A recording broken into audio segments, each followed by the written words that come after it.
Hello dear students, welcome you all. This is Anirudh Singh Rathore. और जैसा कि आप सभी लोग जानते हैं, लास्ट क्लास में हमने शुरू किया था स्टेट इंजीनियरिंग सर्विसेज के सारे प्रीवियस ईयर्स क्वेश्चंस को सॉल्व करना।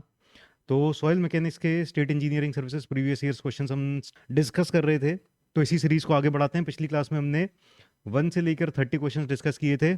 आज हम डिस्कस करेंगे 31 to 60 questions. Okay, so let's begin.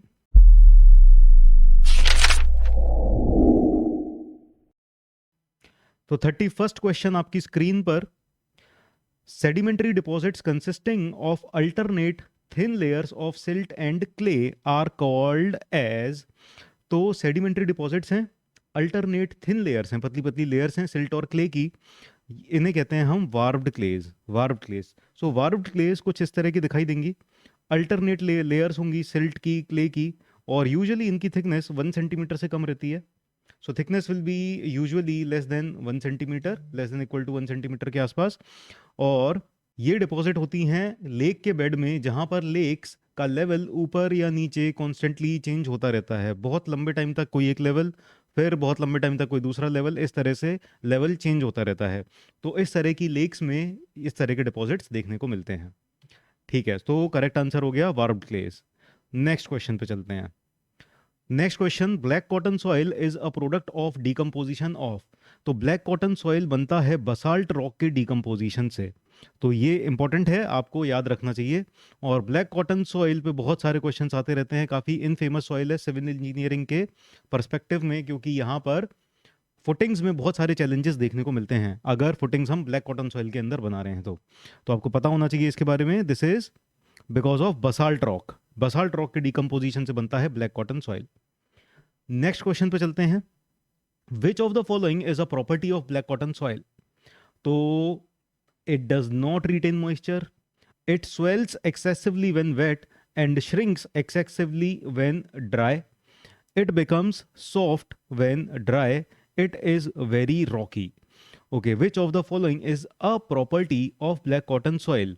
तो कौन सी प्रॉपर्टी है ये देखना है हमें। तो it does not retain moisture, क्या ये मॉइस्चर रिटेन नहीं करता। देखो, ब्लैक कॉटन सॉइल के बारे में बताता हूँ।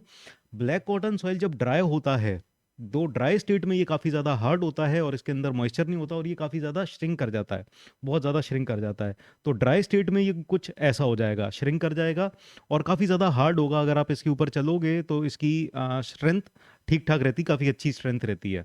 लेकिन जब ये वेट कंडीशन में होता है, तो वेट कंडीशन में ये काफ़ी ज़्यादा स्वेल कर जाता है, इसकी वॉल्यूम बहुत ज़्यादा बढ़ जाती है और ये अपनी शेयर स्ट्रेंथ लूज़ कर देता है।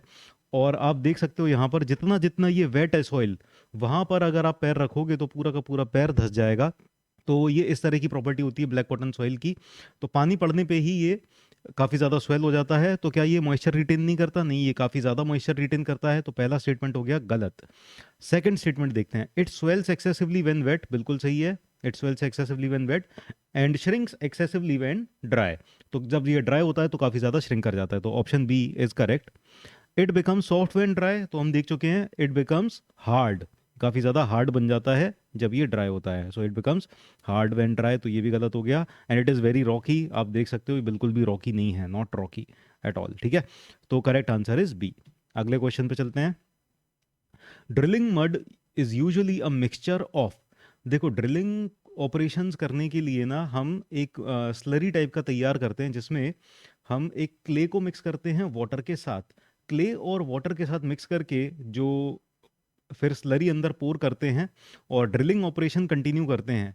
तो क्ले काफ़ी स्मूथ होती है, काफ़ी चिकनी होती है, तो ये क्या है, एक लुब्रिकेशन इफेक्ट प्रोवाइड करती है। और साथ ही साथ जब ये ड्रिल रोटेट करते हुए अंदर ड्रिलिंग कर रही है, तो इसको बहुत ज़्यादा हॉट होने से भी बचाती है। तो यहाँ पर जो क्ले यूज़ करते हैं हम, दैट इज़ यूजुअली बेंटोनाइट। ठीक है, सो बेंटोनाइट क्ले एंड वाटर का यूज़ किया जाता है, इस तरह की स्लरी बन जाती है और इसको हम ड्रिलिंग ऑपरेशन में यूज़ करते हैं। तो इसका करेक्ट आंसर हो गया A option is the correct answer. ठीक, चलिए नेक्स्ट क्वेश्चन पे चलते हैं। Loam is a mixture of. Loam तीन चीज़ों का मिक्सचर होता है, sand, silt and clay. Okay, so loam is a mixture of sand, silt and clay. तो सैंडी पार्टिकल्स, ये आप देख सकते हो इस तरह के थोड़े बड़े बड़े पार्टिकल्स रहते हैं। सिल्ट पार्टिकल्स सैंड से छोटे रहते हैं, these are smaller than the sand particles, sand से छोटे रहते हैं सिल्ट पार्टिकल्स। और ये क्ले बहुत ही ज़्यादा फाइन पार्टिकल्स रहते हैं। और इन तीनों का मिक्सचर अगर तैयार किया जाए तो ये होता है loam. Okay, so loam is a mixture of sand, silt and clay. Correct answer is D. Next question पे चलते हैं। Which one or more of the following statements is are true.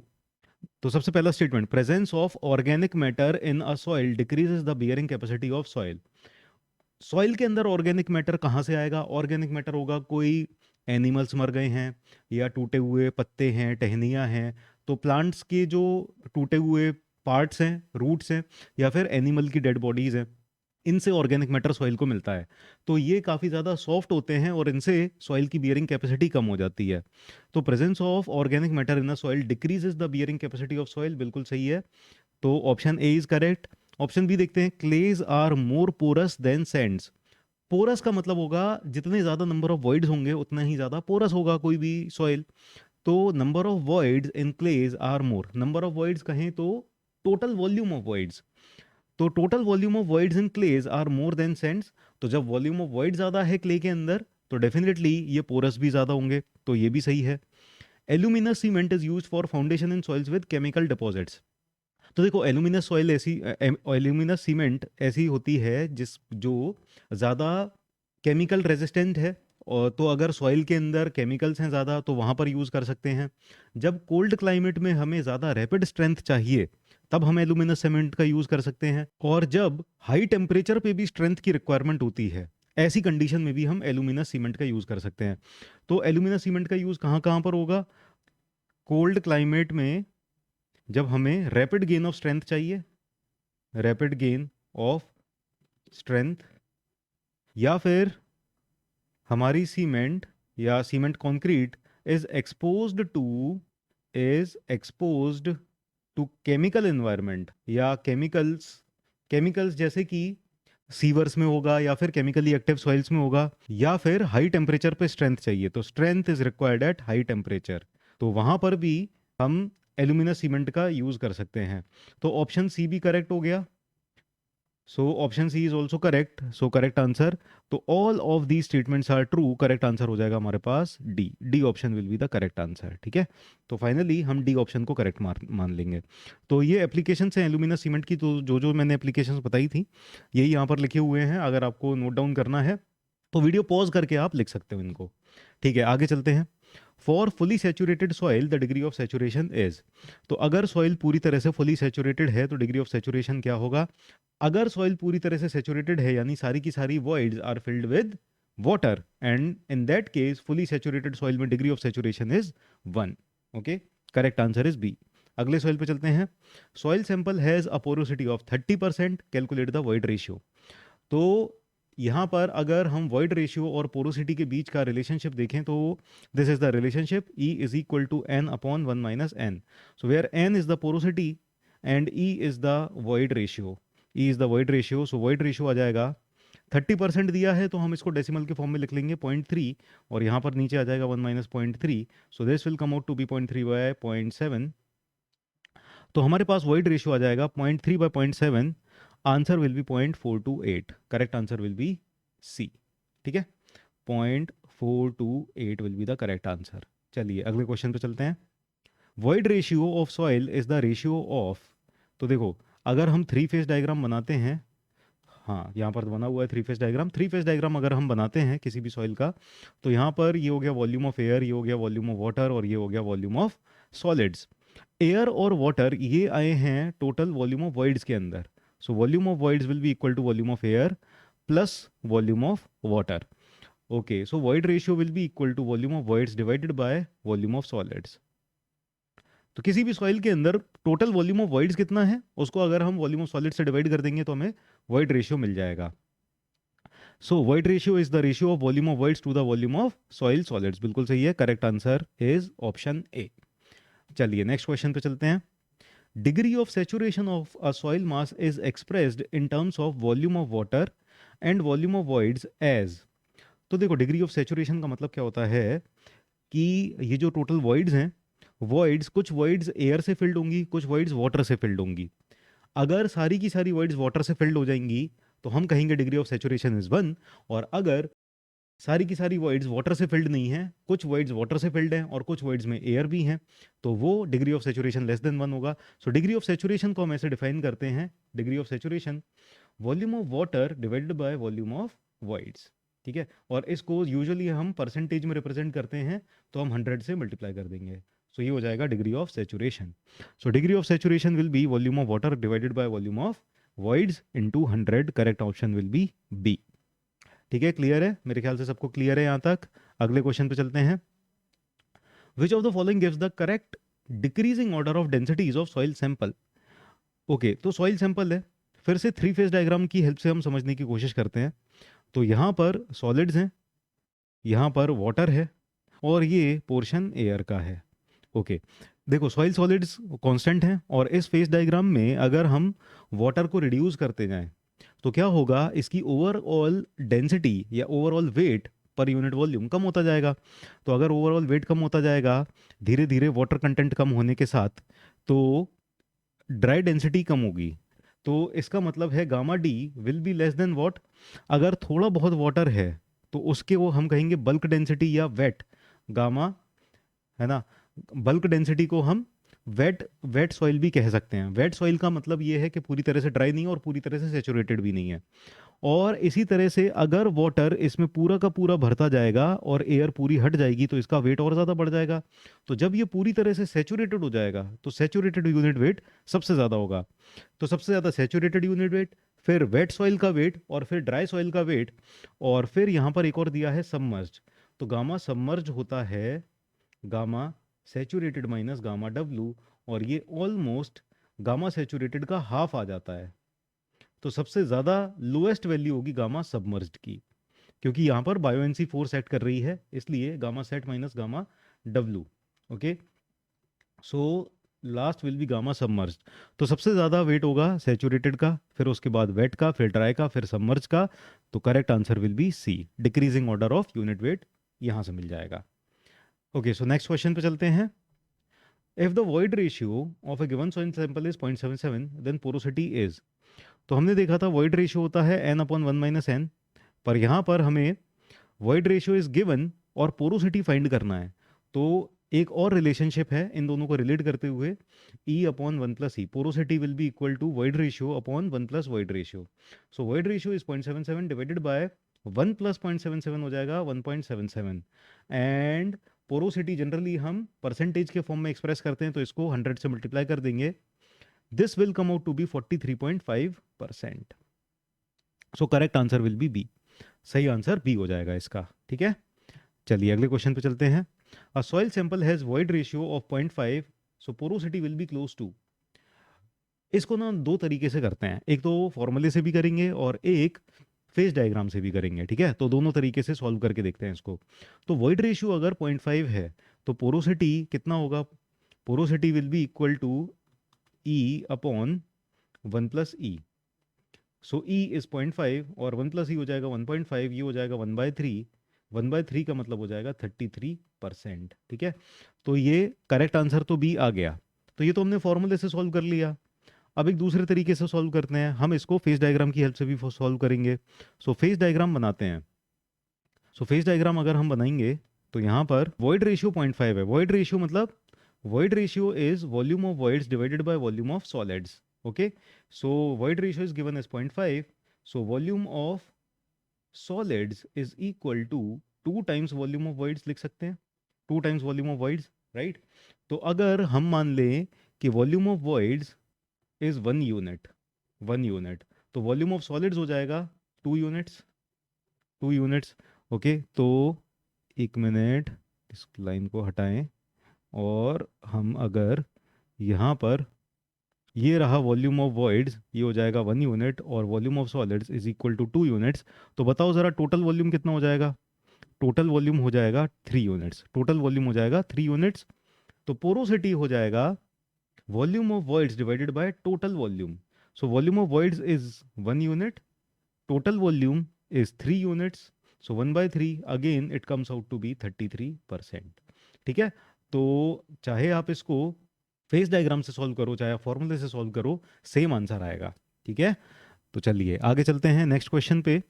Next question is a dry soil sample has equal amounts of solids and voids by volume. तो एक soil sample है जिसमें जितने voids हैं उतने ही सॉलिड्स भी हैं। सो हम कह सकते हैं volume of voids and volume of solids are equal. So volume of voids is equal to volume of solids. Now अगर हम वॉइड रेशियो कैलकुलेट करें तो वॉइड रेशियो हो जाएगा volume of voids bye volume of solids, that will be, और ये दोनों equal हैं तो ये हो जाएगा 1, वॉइड रेशियो 1 हो जाएगा। And porosity is volume of voids divided by total volume. Total volume में हो जाएगा volume of voids plus volume of solids, so that will come out to be 1/2 यानी 50%। ठीक है, so void ratio is 1 and porosity is 50%, so correct answer will be A. Option A is the correct answer. ठीक है, clear है? I hope ये सारे के सारे क्वेश्चंस आपको क्लियर होते जा रहे हैं। अगले क्वेश्चन पे चलते हैं। अगर आपको स्पीड ज़्यादा लग रही है तो आप थोड़ा सा स्लो स्पीड में देख सकते हो, स्पीड थोड़ी सी स्लो लग रही है तो यूट्यूब में फैसिलिटी आप स्पीड बढ़ा के देख सकते हो, है ना। Any way you can watch. Now which of the following statements is correct. Void ratio के बारे में बेसिकली हमें रेंज पूछा गया है, तो रेंज को समझने की कोशिश करते हैं। मान लेते हैं ये सॉइल सैंपल है हमारा और इसमें ये रहा वॉल्यूम ऑफ वॉइड्स और ये रहा वॉल्यूम ऑफ सॉलिड्स। ओके, तो सबसे पहले देखते हैं वॉइड रेशियो क्या जीरो के बराबर हो सकता है। Can void ratio be zero? So void ratio will be equal to volume of voids divided by volume of solids. Void ratio zero तब होगा जब वॉल्यूम ऑफ वॉइड जीरो हो जाएगा। तो किसी भी सॉइल सैंपल के अंदर क्या वॉल्यूम ऑफ वॉइड जीरो हो सकता है? आप सॉइल को कितना भी कंप्रेस कर दो, थोड़ी बहुत वॉइड हमेशा रहेंगी। सो volume of voids can not be zero. तो जब ये कभी जीरो नहीं हो सकता, हमेशा ग्रेटर देन जीरो रहेगा, तो वॉइड रेशियो भी कभी भी जीरो नहीं होगा। ठीक है, एक चीज़ तो ये समझ में आ गई। अब हमें ये समझना है कि वॉइड रेशियो क्या नेगेटिव हो सकता है? ई लेस देन जीरो। नेगेटिव तो कभी नहीं हो सकता क्योंकि वॉल्यूम ऑफ वॉइड्स कभी नेगेटिव नहीं हो सकते, तो सी ऑप्शन तो चला गया। और अभी बस ए और बी ऑप्शन में हमें ये देखना रह गया है कि क्या वॉइड रेशियो 1 भी हो सकता है, 1 से कम ही रहेगा या 1 से ज़्यादा रहेगा, क्योंकि ए ऑप्शन कह रहा है 0 से तो ज़्यादा है लेकिन 1 से कम है, और बी ऑप्शन कह रहा है कि ई की वैल्यू 1 से भी ज़्यादा हो सकती है। तो समझने की कोशिश करते हैं, क्या volume of voids greater than volume of solids हो सकता है? अगर ई को 1 से बड़ा होना है तो volume of voids volume of solid से ज़्यादा होना चाहिए। तो बिल्कुल हो सकता है। जैसे थोड़ी देर पहले हमने एक फेस डायग्राम देखा था, तो यहाँ पर दिखाई दे रहा है कि इन दोनों का वॉल्यूम मिला के देखा जाए तो सॉलिड्स के वॉल्यूम से ज़्यादा है। So it can happen. तो इसका मतलब ये हो गया कि वॉइड रेशियो की वैल्यू 1 से ज़्यादा हो सकती है। तो करेक्ट आंसर हो जाएगा हमारे पास B. B will be the correct answer. Clear है? सो ठीक है, आगे चलते हैं। Let's move on to the next question. Next question is a soil sample has porosity of 50%। तो पोरोसिटी 50% है, वॉइड रेशियो कैलकुलेट करना है, तो इसको हम डेसिमल के फॉर्म में लिख लेते हैं, 0.5 आ जाएगा। So E is equal to N upon 1 minus N. सो ये हो जाएगा 50% यानी 0.5 और 1 माइनस 0.5, तो ऊपर भी 0.5 नीचे भी 0.5, वॉइड रेशियो की वैल्यू आ जाएगी 1। तो ऐसा ही एक क्वेश्चन हमने ये यहाँ पर किया था जहाँ पर वॉइड रेशियो की वैल्यू 1 थी, तो इन दैट केस पोरोसिटी की वैल्यू थी 50%। तो अगर पोरोसिटी 50% दिया है, automatically void ratio will come out to be 1। Okay, तो करेक्ट आंसर इज बी। अगले क्वेश्चन पे चलते हैं। Next question, from among the range of numerical values given select the correct range valid for void ratio. तो आप ये देख सकते हो कि वॉइड रेशियो, पोरोसिटी, इनके ऊपर किस तरह के क्वेश्चंस आते हैं। पोरोसिटी दे दी, वॉइड रेशियो पूछा, वॉइड रेशियो दे दिया, पोरोसिटी पूछी, और दो क्वेश्चंस हमने अभी देखे हैं कि वॉइड रेशियो की रेंज के ऊपर आए हैं।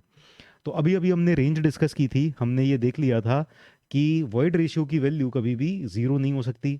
सो एक चीज़ तो ये है कि वॉइड रेशियो हमेशा जीरो से बड़ा रहेगा, और एक चीज़ और हमने देखी थी कि void ratio can be greater than 1, can be greater than 1। तो यानी हम ये कह सकते हैं कि वॉइड रेशियो की अपर लिमिट नहीं है, कोई फिक्स है, 1 से भी ज़्यादा हो सकता है। So definitely D option correct हो गया यहाँ पर। Void ratio is greater than 0। ठीक है, 0 is less than void ratio या void ratio is greater than 0, एक ही बात हो गई, दोनों सेम चीज़ है। ठीक है, चलिए अगले क्वेश्चन पे चलते हैं। The relationship between void ratio and porosity is, so porosity क्या हो जाएगा, ई अपॉन 1 प्लस ई, और वॉइड रेशियो क्या हो जाएगा, n upon 1 minus N. So these relationships are also very important, क्योंकि डायरेक्ट फॉर्मूला पूछ लिया गया है। So E upon 1 plus E, correct option is B. अगले क्वेश्चन पे चलते हैं।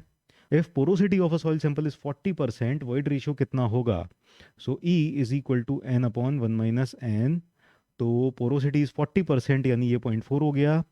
1 माइनस 0.4 यानी ये हो जाएगा 0.6। तो 0.4 by 0.6 that means it is equal to 2/3। 2/3 का मतलब ये हो गया 0.66667, ऐसे करके लिख सकते हैं।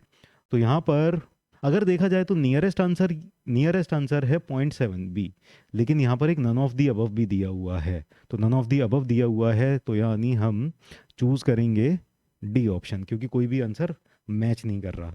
चलिए अगले क्वेश्चन पे चलते हैं। Void ratio of soil mass can, तो हमें पता है it can take any value greater than 0। तो करेक्ट आंसर हो गया ए। अभी हम डिस्कस कर चुके हैं इस तरह के क्वेश्चंस। चलिए नेक्स्ट क्वेश्चन पे चलते हैं। पोरोसिटी गिवन है, वॉइड रेशियो पूछा है। So void ratio is equal to N upon 1 minus N. तो अगेन 0.2 डिवाइडेड बाई ये 0.8 हो जाएगा, 1/4 हो जाएगा। 1/4 का मतलब हो जाएगा 0.25। तो वॉइड रेशियो इज 0.25। चलिए नेक्स्ट क्वेश्चन पे चलते हैं। ओके तो मेरे ख्याल से सारे के सारे क्वेश्चंस आपको समझ में आते जा रहे हैं। जो भी क्वेश्चंस आपको खुद से सॉल्व करने हैं तो आप वीडियो को पॉज करो, अपनी कॉपी में सॉल्व करो और फिर वीडियो को प्ले करके आप आंसर देख सकते हो। ठीक है। Porosity of a soil sample having its void ratio equal to unity. तो अगर वॉइड रेशियो यूनिटी है तो पोरोसिटी क्या हो जाएगा? ई अपॉन 1 प्लस ई, यानी 1 अपॉन 1 प्लस 1 यानी 1 प्लस 1 यानी 1/2 यानी कि 50%। सो पोरोसिटी इज 50%। तो काफ़ी आसान आसान क्वेश्चन है, राइट? चलिए तो सिंपल फॉर्मूला पुट करना है और आपको आंसर निकालना है। चलिए आगे चलते हैं। The ratio between the total volume of voids and the total volume of solids is called, so volume of voids divided by total volume of solids यानी volume of soil solids, this is void ratio. और अगर हमसे ये पूछा जाता the ratio between total volume of voids and total volume of soil, solid की जगह अगर सॉइल पूछ लिया जाता तो आंसर हो जाता VV upon VT, that is porosity. ठीक है। तो अभी हमसे ये वाला पूछा गया है तो करेक्ट आंसर हो जाएगा ए, वॉइड रेशियो। चलिए नेक्स्ट क्वेश्चन पे चलते हैं। Ratio of volume of air voids to the volume of voids. अब देखो यहाँ पर ये ध्यान से देखना आप, अगर हम 3 फेज डायग्राम बनाते हैं तो मान लिया यहाँ पर ये सॉलिड्स हैं, इसके ऊपर यहाँ पर हमने वाटर लिखा और ये है एयर। ठीक है। तो ये हो गया वॉल्यूम ऑफ एयर वॉइड्स, ये हो गया वॉल्यूम ऑफ वाटर और ये हो गया वॉल्यूम ऑफ सॉलिड्स, राइट? तो वॉल्यूम ऑफ वॉइड्स हो जाता है volume of air voids plus volume of water. ठीक है, वाटर वॉइड्स। पर अगर अकेला एयर वॉइड्स पूछा और volume of air voids divided by total volume of voids यानी इससे डिवाइड कर दिया, तो इसको हम कहते हैं air content. Air content is volume of air voids divided by volume of voids. तो यानी कितने वॉइड्स के अंदर एयर है ये बता रहा है air content. So correct answer will be B. अगले क्वेश्चन पे चलते हैं। Moist soil is dash saturated soil. Moist soil का मतलब है कि सॉइल थोड़ा थोड़ा गीला है। इसका मतलब है कि ये पूरी तरह से ड्राई भी नहीं है और इसका मतलब ये है कि इसकी सारी की सारी वॉइड्स वाटर से फिल्ड नहीं है, इसकी कुछ कुछ वॉइड्स वाटर से फिल्ड है, यानी कि ये 3 फेज डायग्राम है, यानी कि it is partially saturated soil. So moist soil is partially saturated soil. Correct answer होगा डी। अगले क्वेश्चन पे चलते हैं। The ratio of volume of water present in a given soil mass to the total volume of its voids। तो फिर से हम phase diagram बनाएं और ये हो गया हमारे पास सॉलिड्स, ये हो गया वाटर और ये हो गया एयर। ये हो गया volume of air, volume of water, volume of solids, volume of air, volume of water, volume of solids. पूछा क्या गया है? वॉल्यूम ऑफ वाटर प्रेजेंट यानी volume of water VW divided by total volume of voids, volume of voids. तो इसे कहते हैं हम डिग्री ऑफ सैचुरेशन। तो डिग्री ऑफ सैचुरेशन का मतलब ये है कि कितनी वॉइड्स वाटर से फिल्ड हैं। तो जितनी ज़्यादा वॉइड्स वाटर से फिल्ड हो जाएंगी डिग्री ऑफ सैचुरेशन बढ़ता जाएगा। अगर सारी की सारी वॉइड से वाटर खाली हो गया, बिल्कुल भी वाटर नहीं है, तो वो हो जाएगा ड्राई सॉइल। और अगर सारी की सारी वॉइड्स में पानी आ गया, कोई भी एयर नहीं है, all the voids are filled with water, then it will become saturated soil, fully saturated soil. So degree of saturation represent करता है कि कितनी वॉइड्स वाटर से फिल्ड हैं। Volume of water divided by volume of voids, this is degree of saturation, degree of saturation. ठीक है, correct answer is degree of saturation. चलिए अगले क्वेश्चन पे चलते हैं। So basically degree of saturation can be defined as the ratio of, अभी अभी हमने देखा था, volume of water divided by volume of voids. So water by weight, नहीं वेट नहीं है, वॉल्यूम है। Volume of water to the gross volume of soil, नहीं ये भी नहीं है। Volume of water to the volume of voids in soil. So correct answer is C, 57 का सी हो गया आंसर। चलिए नेक्स्ट क्वेश्चन पे चलते हैं। Water content is defined as, water content, तो देखो वाटर कंटेंट क्या होता है, weight of water divided by weight of soil solids. Now weight of water को हम mass of water into acceleration due to gravity भी लिख सकते हैं, और वेट ऑफ सॉइल सॉलिड्स को हम mass of soil solids into acceleration due to gravity भी लिख सकते हैं। तो जी और जी कैंसिल आउट हो जाएंगे, ये हो जाएगा mass of water divided by mass of soil solids. तो वाटर कंटेंट के दोनों फॉर्मूले हैं, both the formulas are correct, weight of water divided by weight of solids and mass of water divided by mass of solids. So water content क्या हो जाएगा, ratio of volume, गलत हो गया, ratio of mass of water to the mass of solids, बिल्कुल ठीक, ratio of weight of water to the weight of solids, बिल्कुल ठीक, ratio of weight of water to the volume of solids, गलत। ठीक है, तो इसके आंसर ये दोनों हैं, both B and C are correct. तो यहाँ पर अगर सिर्फ एक क्वेश्चन करेक्ट होने वाला ये पेपर था जिसमें एक ही क्वेश्चन करेक्ट हो सकता है, तो आप इन दोनों में से कोई भी क्वेश्चन मार्क कर दो, आपको मार्क्स मिलने चाहिए, या फिर इसको चैलेंज किया जा सकता है इस क्वेश्चन को, और ये हो सकता है रिमूव कर दिया जाए। बट मैं ये कहूँगा कि जो पहले ऑप्शन दिखाई दे रहा है उसको टिक कर दो, ठीक है, बाद में इसको चैलेंज किया जाएगा या कुछ भी किया जाएगा वो बात की बात है। चलिए अगले क्वेश्चन को देखते हैं। Unit weight of solid, unit weight का मतलब क्या होता है, weight per unit volume.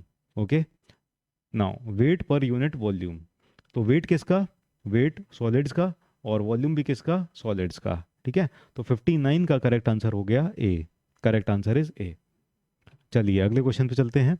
Specific gravity is defined as, तो स्पेसिफिक ग्रेविटी होता है यूनिट वेट ऑफ कोई भी चीज़, जैसे unit weight of soil solids लिया, unit weight of soil solids लिया divided by unit weight of water. यहाँ पर यूनिट वेट ऑफ वाटर कितने टेम्परेचर पे लिया जाएगा, ये लिया जाएगा 4 डिग्री सेल्सियस पे, और जनरली सॉइल के अंदर वैसे लिया जाता है, स्पेसिफिक ग्रेविटी को हम चेक करते हैं 27 डिग्री सेल्सियस पे। और अगर डेंसिटी ऑफ वाटर लेना है तो डेंसिटी ऑफ वाटर हो जाएगा 4 डिग्री सेल्सियस पे, डेंसिटी ऑफ वाटर हम 4 डिग्री सेल्सियस पे कैलकुलेट करते हैं। नाउ इस फॉर्मूले को हम इस तरह से भी लिख सकते हैं, डेंसिटी आपको पता है वेट अपॉन वॉल्यूम होता है।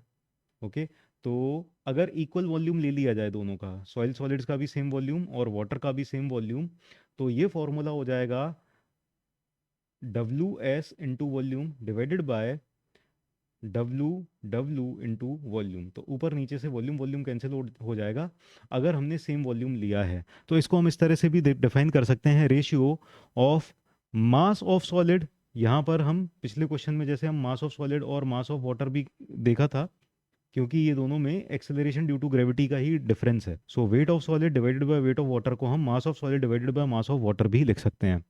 तो वाटर की डेंसिटी हमने ली है 4 डिग्री सेल्सियस पे, तो अगर ये स्टेटमेंट पढ़ें, ratio of mass of solid to the mass of equal volume of water at 4 degree Celsius. So correct answer is D. Okay, तो आज के ये सारे के सारे क्वेश्चंस थे, 30 क्वेश्चंस आज और हमने कर लिए हैं। अगले सेशन में, अगली क्लास में हम 30 क्वेश्चंस और करेंगे, तो 61 to 90 क्वेश्चंस अगली क्लास में हो जाएंगे। आई होप ये सेशन आपको अच्छा लगा। मिलते हैं अगली क्लास में, bye bye, take care, see you in the next class.